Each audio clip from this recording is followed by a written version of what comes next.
नमस्कार, news for nation देख रहे हैं आप। मैं हूं आपके साथ रश्मि।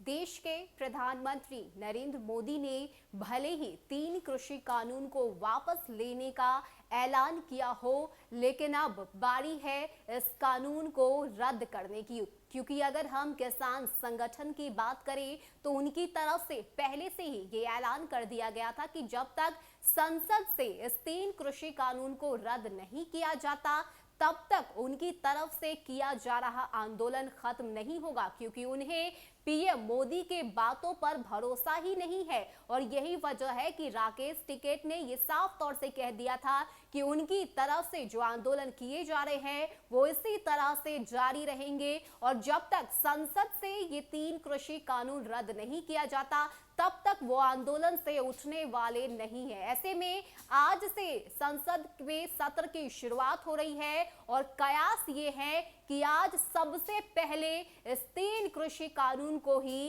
रद्द किया जाएगा। बता दें कि आज से नई दिल्ली में संसद का शीतकालीन सत्र आरंभ हो रहा है। इस सत्र की जो सबसे खास बात होगी कि पहले ही दिन सरकार तीनों विवादित कृषि कानून को वापस लेने के लिए संसद में प्रस्ताव रखेगी। माना जा रहा है कि आज ही सरकार के इस प्रस्ताव को मंजूरी मिल जाएगी। हालांकि इसके बाद भी सरकार की मुश्किलें कम नहीं होगी। विपक्ष ने साफ संकेत दिए हैं कि इसी सत्र में एमएसपी को लेकर कानून बनाने के लिए सरकार पर दबाव बनाया जाएगा। इससे पहले शीतकालीन सत्र से पहले केंद्र सरकार द्वारा रविवार को बुलाई गई थी आयोजित सर्वदलीय बैठक में 31 दल शामिल हुए। हालांकि बैठक में प्रधानमंत्री उपस्थित नहीं हुए। सर्वदलीय बैठक में विपक्ष ने सरकार के सामने किसानों के मुद्दों को उठाया। एमएसपी तय किए जाने को लेकर सभी दलों ने सरकार से बिल लाने को कहा। इसके अलावा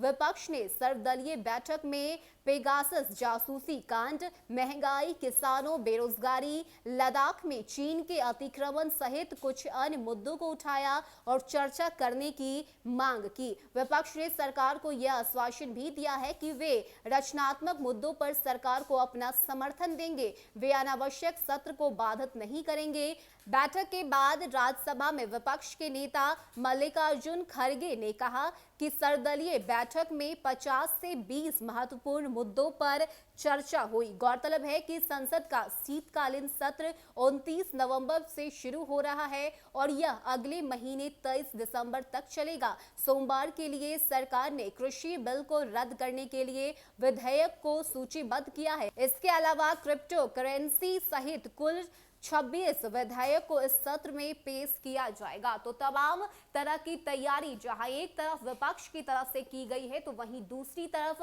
अगर हम इस शीतकालीन सत्र की बात करें तो सबसे खास बात यह है कि इसमें इस 3 कृषि कानून को रद्द करने का जो प्रस्ताव है वो रखा जाएगा। ऐसे में आज से संसद में इस शीतकालीन सत्र की शुरुआत हो रही है। देखने वाली बात होती है कि आगे क्या कुछ फैसला लिया जाता है और संसद से इस 3 कृषि कानून को किस तरह से रद्द किया जाता है, क्योंकि ये बहुत बड़ी मांग किसान की तरफ से की जा रही थी। बीते 1 साल से किसान इसी कृषि कानून को लेकर आंदोलन कर रहे थे, प्रदर्शन कर रहे थे और अब बारी है पीएम नरेंद्र मोदी के उन्हीं बातों पर अमल करने की जिसका दावा उन्होंने किया था। बता दें कि अचानक ही पीएम नरेंद्र मोदी जनता के सामने आकर ये कहते हैं कि वो इस 3 कृषि कानून को वापस ले रहे हैं। तो ये ऐतिहासिक फैसला उनकी तरफ से था, जिसके बाद अब बारी है इस कानून के रद्द होने की। देखने वाली बात होती है कि आगे जब ये प्रस्ताव संसद में रखा जाता है तो किस तरह से किसानों को ये बड़ा तोहफा दिया जाता है और किस तरह से इस 3 कृषि कानून को रद्द किया जाता है। फिलहाल के इतना ही। ज्यादा अपडेट के लिए आप बने रहिए न्यूज फॉर नेशन के साथ। नमस्कार।